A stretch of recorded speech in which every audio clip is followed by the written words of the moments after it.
I should begin this entry by saying how truly sorry I am to anyone who read Part 4. I had no idea that was going to happen.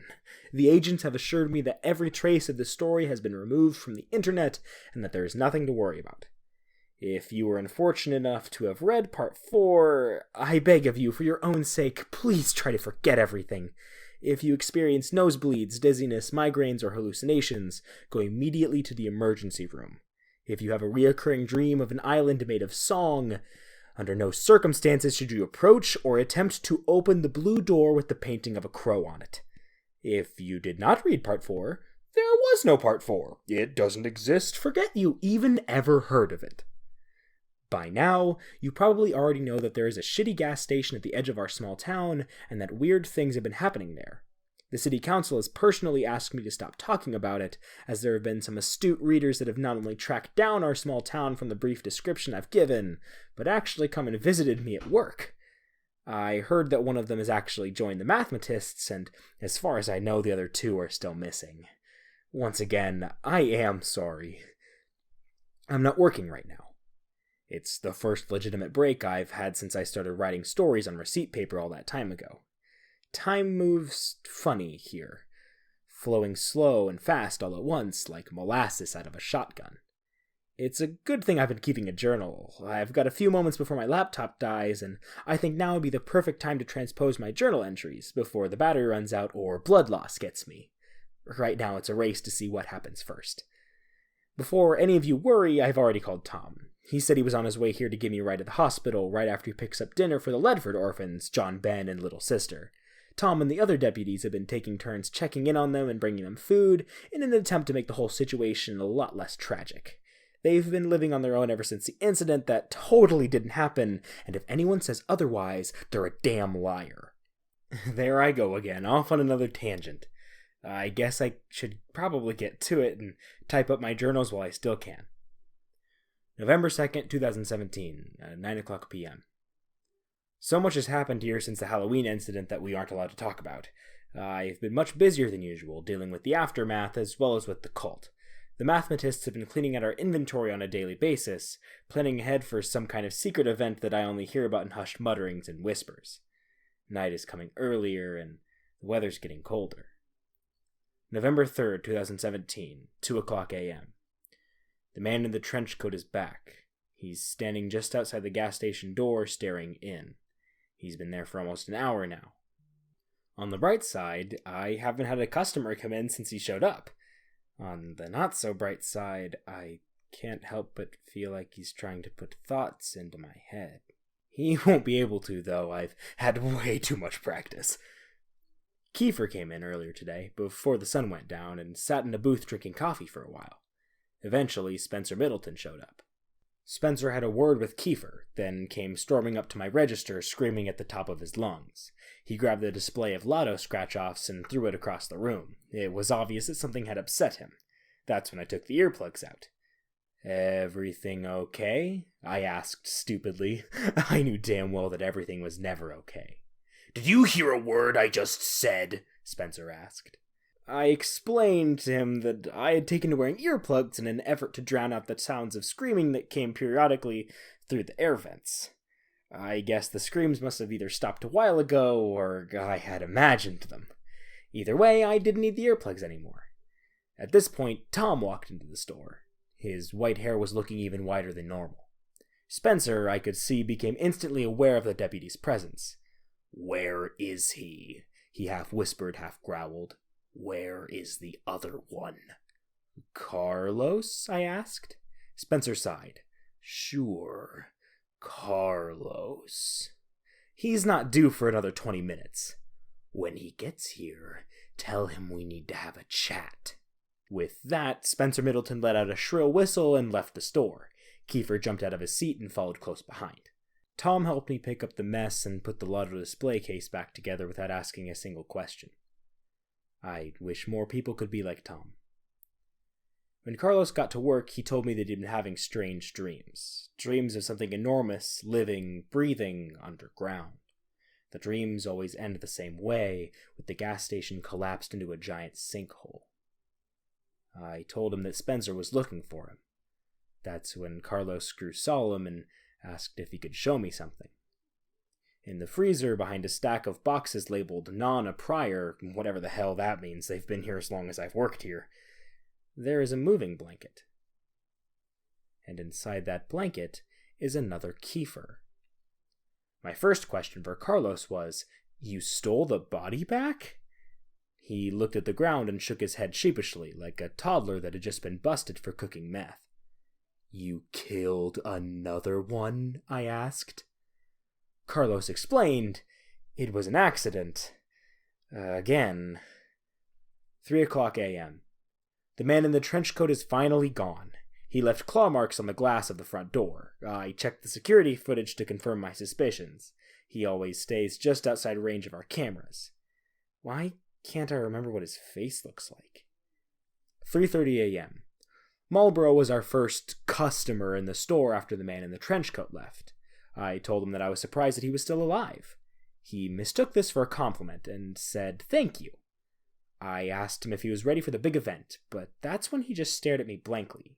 I could tell he had no idea what I was talking about, so I filled him in on how I had put it all together. The unusual cultist activity, the whispers, the buying up of all our supplies. I could tell something big was about to happen. Marlboro went pale in the face as I was talking, then ran out of the gas station before I could finish, the 99-cent frozen drink still in his hand. I know I should do a write-up of an inventory loss slip for the theft, but I just can't bring myself to do it. As hard as it is to explain, there's something about Marlboro that just makes me feel genuinely sorry for him. 6:00 a.m. I caught myself digging again. I don't know how long I was out there or who was running the store while I was gone. The hole is so deep now that I nearly couldn't climb out on my own. I should maybe think about considering the possibility of one day asking a doctor if this is normal. 8:00 a.m. Marlboro is currently crying in the dry storage closet. Through his sobs, I could barely make out the story. Marlboro went on some kind of vision quest for the last week and has no idea what the other cultists have been stocking up for. When he went back to the compound earlier tonight, he found the whole place completely deserted. Beds left unmade, plates still with food on them, a fire still burning in the fireplace, everyone's clothes were still in their personal milk crates next to their sleeping bags, but the people, all of the people, were just gone. Marlboro isn't taking this very well, but I have a business to run, so I asked Carlos to help me carry him into the dry storage area. I figure he can work through some stuff in there, and then maybe when he's done, he'll just, I don't know, go home? November 4th, 2017. 9:00 p.m. The exterminators just left. They say they got all the snakes this time, but I have my doubts. November 5th, 2017, 5:00 p.m. Kiefer came into the store again today and made some thinly veiled threats. He asked about Carlos too, but I told him that I was tired of being the go-between and that if he had business with Carlos, he needed to take it up with Carlos. That's when Kiefer started getting weird. "You know, this place is just a big experiment and you're the little mouse." I asked Kiefer to buy something or leave, so he bought a pack of toothpaste and then started to undress in the store and rub the toothpaste on his naked body. "They tell me something's wrong with your brain. Is that true?" I tried to be polite and avert my eyes as I answered, "Yeah." "You have some kind of mental condition?" I answered again, "Yeah.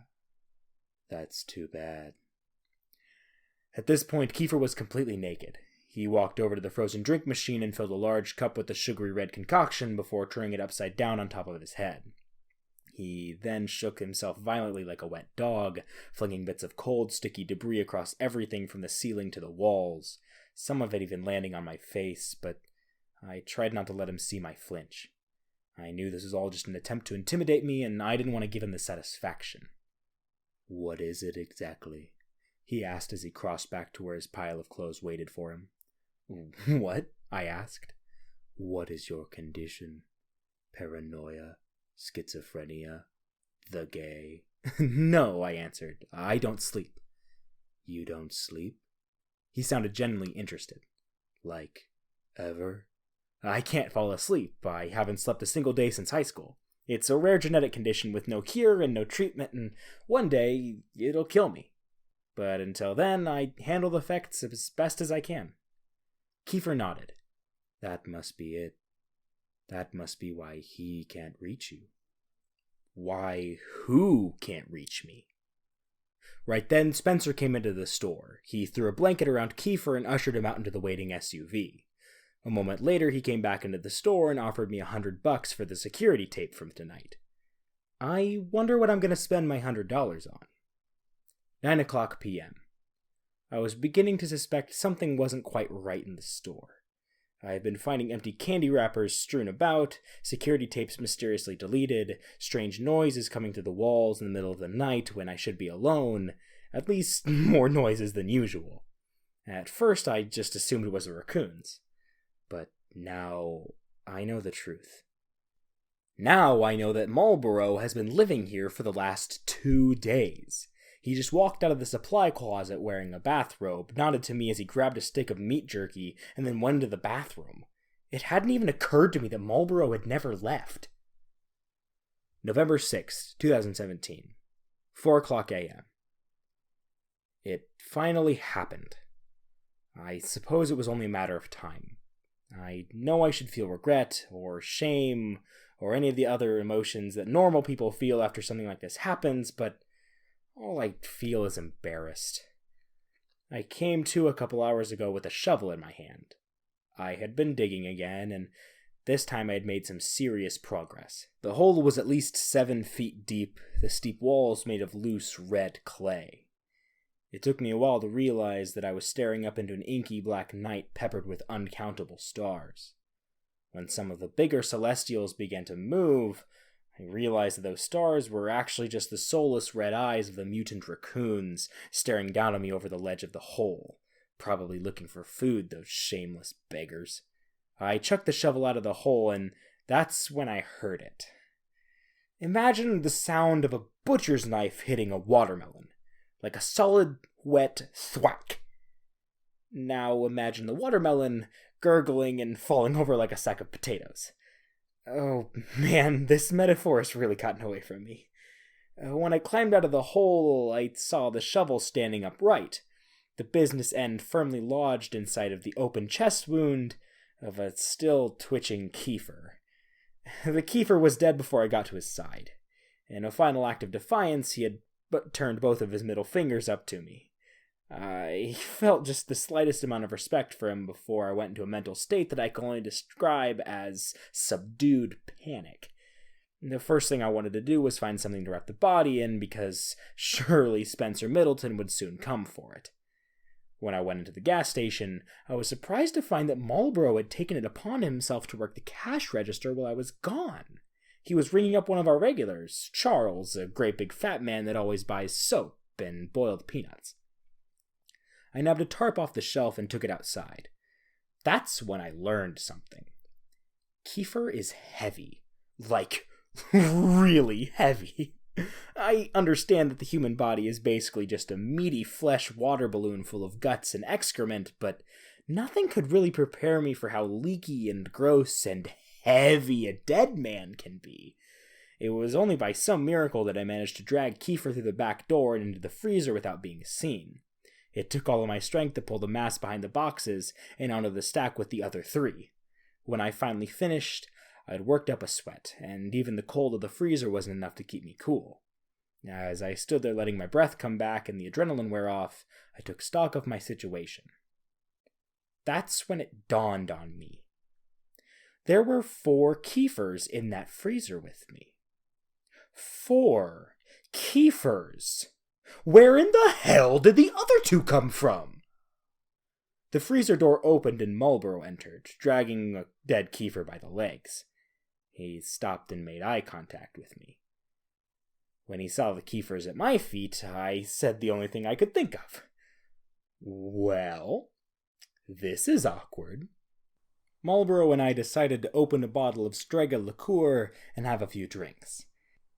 He explained to me that he'd accidentally killed Kiefer a couple times. I totally understood. The guy was just so easy to kill. At one point, Carlos came into the freezer to grab a box of cookie dough. He didn't even acknowledge all the keefers. My laptop's battery is currently at 2%. It's obvious now that I won't have time to transcribe the rest of my journals before it dies. I don't have time to tell you how I ended up at the bottom of this hole underneath the store with a broken leg. But I can tell you is that I hear someone moving around above me, which is good because I don't think I'm alone down here.